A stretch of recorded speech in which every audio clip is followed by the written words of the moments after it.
Flexible attendance options are available. To register, visit AugustaMetroChamber.com.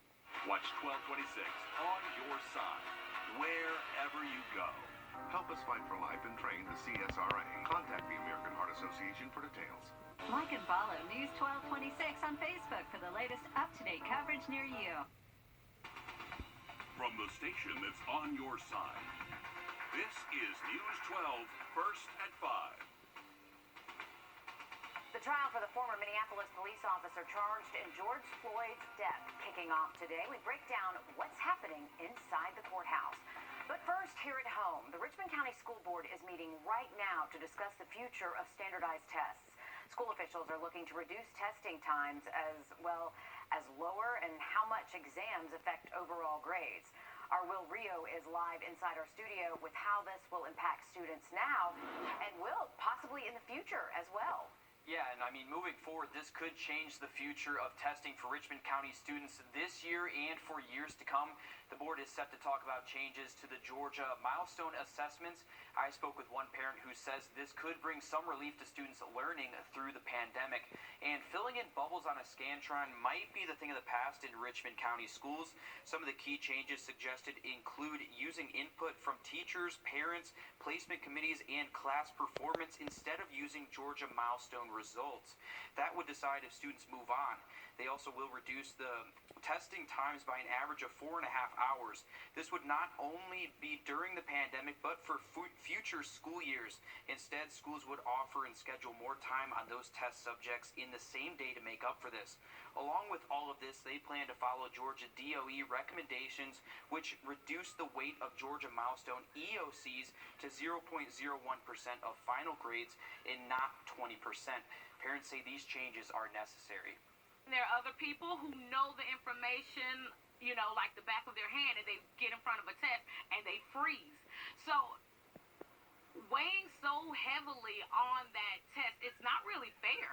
And that's a tough spot for the educators, the parents, the students. It's tough all around.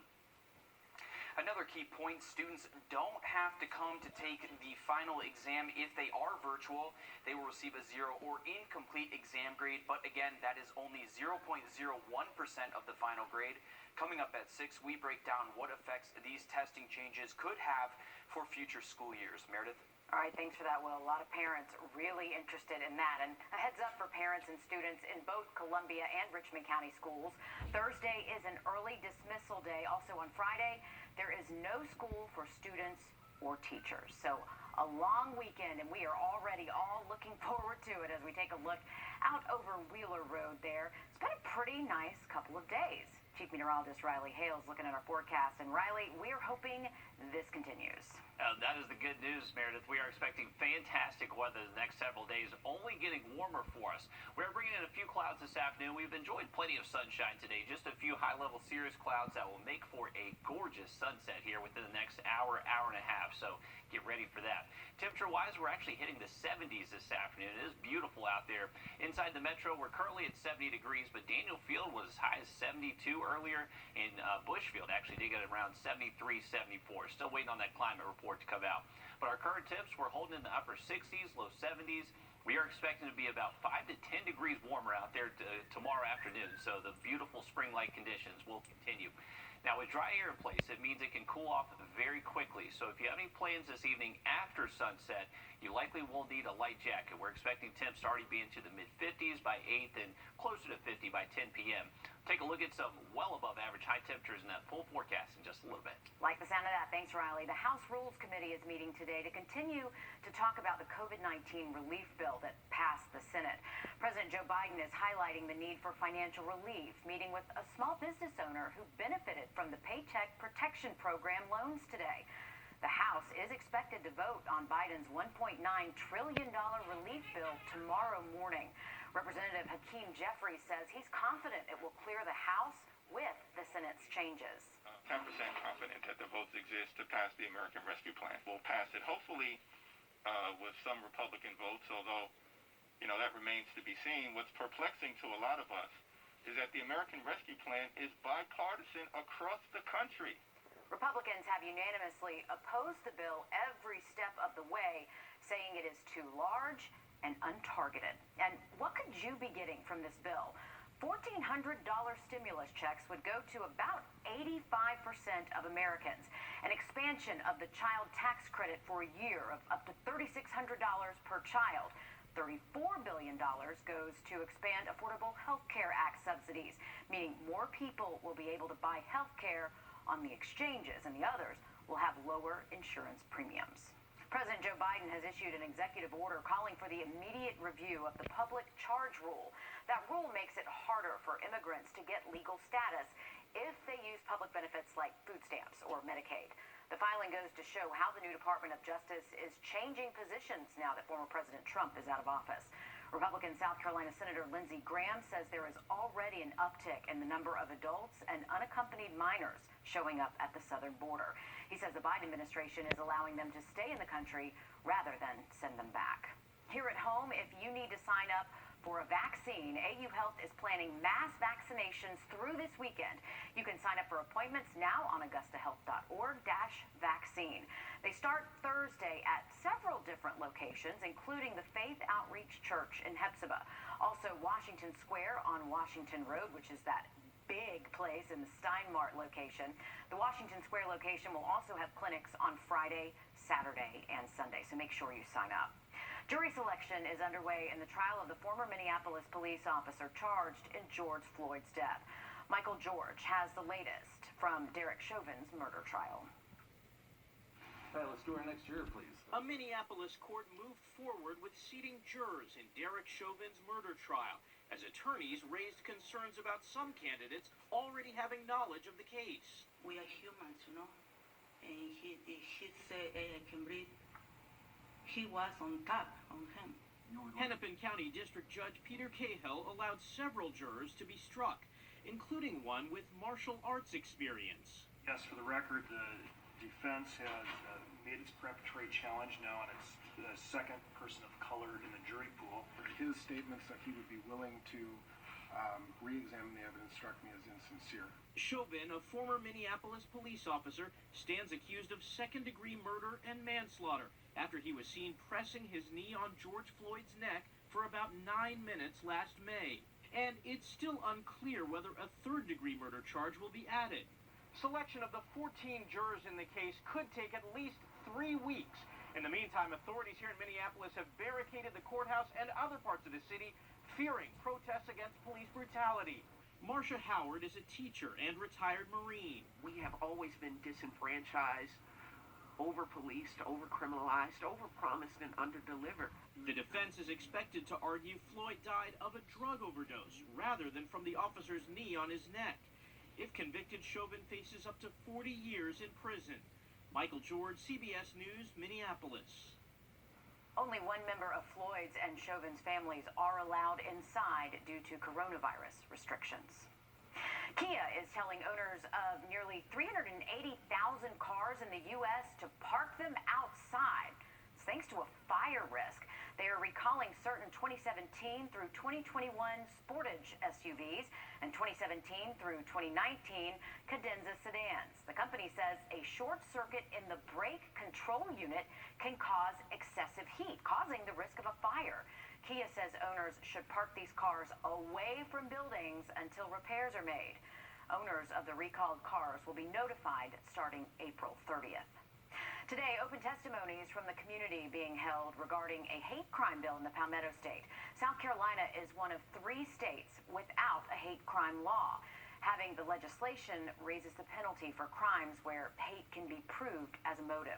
We'll take you live to the state capitol on what people are saying on News 12 first at 5. A traffic reminder for today and tomorrow. You should expect delays and some changes, too, in the traffic flow at Fort Gordon when driving near Gate 2 off Gordon Highway. Officials say those slowdowns will only be today and tomorrow and only around Gate 2. Changes coming to Disney Plus. They removed several movies, including Dumbo, Peter Pan, and the Aristocrats from children's profiles on its service. Before, the company just put content warnings for negative depictions and or mistreatment of people and cultures.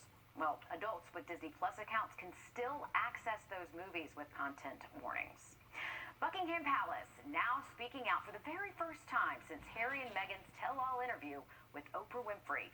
The palace says they are sad to hear how tough the past couple of years have been for the Duke and Duchess of Sussex. They also say issues of race are concerning, and the matter will be dealt with by the family in private. Harry and Meghan claim some members of the family were concerned with their first baby's skin tone before he was born. And after calling out the Duchess on live television, journalist Piers Morgan is leaving Good Morning Britain. Local media is reporting Morgan decided now is the time to leave the show. Britain's media regulator launched an investigation into yesterday's episode of the show after receiving more than 41,000 complaints about comments Morgan made. Morgan said the couple damaged the royal family, looking for publicity on their own terms without accepting scrutiny that comes with the job. Here at home, women business owners and leaders gathered today in downtown Augusta to celebrate Women's History Month. Edgar's Above Broad and the Augusta Visitors Bureau hosted the event. They got a drone shot to commemorate the moment and to celebrate their success. A lot of women down here are making it the thriving place where people want to live, play, and work, and we're a big part of that. And we realized that with Women's History Month, I really wanted to do a group photo. She says she was happy to see successful women who empower each other. South Carolina just one of a handful of states, as we mentioned, without a hate crime law on the books, but that could soon change. A bill would increase the penalty on crimes motivated by hate against a certain group. It is being debated in a subcommittee now. State House reporter Adam Mintzer is tracking this legislation for us. And Adam, why is this being debated now? Meredith, the push for this legislation really came on a wider scale after this summer when we saw those protests in the wake of the death of George Floyd, both here at the State House grounds and around the country. But I actually spoke to Tyler Gatson today. He's a high school student who's really taken up the mantle on this fight. Gatson says that his push to want to see a hate crime legislation in South Carolina actually came before the death of George Floyd. That happened a couple of years ago when he saw a video of a high school student also in the Midlands area, which was extremely racially charged, he said. In that video, we see a high school student shooting at a box of Jordan shoes, the popular brand, and saying remarks that he hates black people. Well, it's important to realize that for Gatson, once he put it all together, that there was no hate crime in South Carolina right now and that he couldn't be punished any further for it, it concerned him and he became passionate about the issue, especially because of everything that was happening in the world right now. Gatson says it not only bothered him that the student used racist language, but it bothered him that the student's punishment was just that he was eventually expelled from school and that he was sent to jail for 5 days. Because I felt like this is a teenager. This same thing can happen to me. And I wish his name got released so that some people could know I need to stay away from this person because of his views and because he said these are the actions that he'll take towards people that look like me. And I wish that he was punished for that. Now, there was some, not opposition, but some people that wanted to see the bill changed at today's testimony. In particular, a couple people from religious groups and a couple pastors. They said that what they want to see is changes to this bill that don't infringe on religious freedoms or the First Amendment rights. In their mind, some parts of this bill would prevent, for example, a pastor preaching and reading specific Bible verses to his community because that pastor would be afraid and maybe not able to do so freely because that part of the Bible might offend some people that he's preaching to. There's also some concerns about groups posting on social media. But the lawmakers I spoke to said that that wouldn't change under this legislation, that harassment and stalking and violent crimes, all of those are just, the penalties for those are just enhanced under this legislation. Nothing's added. Reporting live from the South Carolina State House, Adam Mintzer on your side.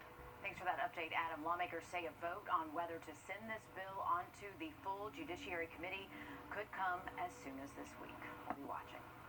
Scammers still after your money, but they are getting creative with how they take it. What you should be on the lookout for coming up in 60 seconds. Serving you. Gift cards, they have become widely popular with billions sold every year worldwide. But they're also a favorite among con artists. Michelle Medina explains what you want to be on the lookout for. I know this morning I woke up in a sweat thinking about it all over again. Janet Ray is thinking about the phone call she received 4 months ago when someone claiming to be from Apple said she'd been hacked. My Apple Cloud had been hacked, and to the tune of about, I think $9,000. The caller sent an email that appeared to be from Apple support showing details of the hack, but it was all a scam. He told Janet she needed to transfer funds in order to get her money back and clear the account, and everything would be reimbursed. Oh, they're slick. They are slick. Janet was instructed to go to several stores and buy 24 gift cards. She spent more than $10,000 and gave the con artist the redemption numbers. Her money was gone. Every time I questioned him, he came back. He had a very smooth answer to it. Janet is far from alone. The Federal Trade Commission says since 2018, Americans have lost $245 million paying off scammers with gift cards. Anybody that asks them to buy a gift card for any sort of business thing and read the numbers off is running a scam. No legitimate business or government agency takes payment with gift cards. Steve Baker with the Better Business Bureau says his organization has seen losses from gift card scams triple in the past 4 years. If you buy gift cards and you read those numbers off, your money is gone and there's nothing you can do to get it back. It was one of those things where I absolutely could not believe that I'd done it. Janet is sharing her story so others don't become victims of these scams. Nichelle Medina, CBS News, San Diego. And good for Janet for speaking out. So many people are so embarrassed when this happens to them, but it does happen to a lot of people. So it is good to be aware. Now you can report a scam on the Federal Trade Commission's website, and it is a good idea to go ahead and do that. They need as much of this on paper and electronically as possible. Taking a look outside, downtown Augusta looks a bit hazy out there, but it's really been a mostly clear day out there. Chief Meteorologist Riley Hale taking a look at what we can expect this evening. Yeah, Meredith, we do have a few high-level clouds moving in this afternoon and evening, and this is just going to obstruct the sun a little bit, but it should actually make for a very colorful sunset. The way they are oriented, they're fairly high in the sky, so what we call cirrus clouds. Beautiful afternoon still with a little bit of cloud cover out there. We're at 70 degrees still inside the metro, looking at just off Deansbridge Road there at 520. Here's a look at it from satellite. You can see just a patch of high-level clouds. Definitely no rain with these, and we are actually expecting dry conditions over the next several days. The only thing changing in the forecast the next couple of days is temperatures only getting warmer for us. We're actually expecting to see mid to upper 70s by tomorrow afternoon. So as high pressure sits just off towards our east, that's going to continue to just bring in southwest winds. So anytime your winds are coming out of the south, you're usually going to see above average temperatures, and that's going to be the case for us the next several days. And rain's going to stay a good ways away from us at least through the week, at least through Saturday. As we roll towards later into the weekend, Sunday into Monday appears to be our next chance for rain. It will be thanks to this cold front. This is actually going to become a backdoor cold front, which is going to drop those temperatures off on Sunday and potentially maybe bring us a few showers late Sunday, but it appears those rain chances will be highest mainly on Monday, early next week. Most of us are in the 60s if you're north of I-20, but still a number of spots in the southern CS, right, hanging close to 70. Daniel Field will be that one warm spot early tomorrow morning, likely staying in the mid-40s. I just said warm, obviously mid-40s, not warm, but it will be warmer than where we're expecting those temperatures to drop outside of the metro. Another night down into the 30s, but we will stay above freezing outside of the Augusta metro, so not quite as cold as what we've been waking up to the past several days. A beautiful afternoon tomorrow to head out on the river, the Augusta Canal, anything. We're expecting temperatures close to 70 by noontime tomorrow, and then high temperatures about 10 degrees above average. It's going to be beautiful for your Wednesday. Only getting better Thursday, Friday, Saturday with those high temperatures getting close to 80. All right, we'll take it. That sounds fantastic. Thanks, Riley. Are you buying a tweet or a meme? Well, apparently this is the new thing to do. Just how much people are spending after the break. It might surprise you. Join.com.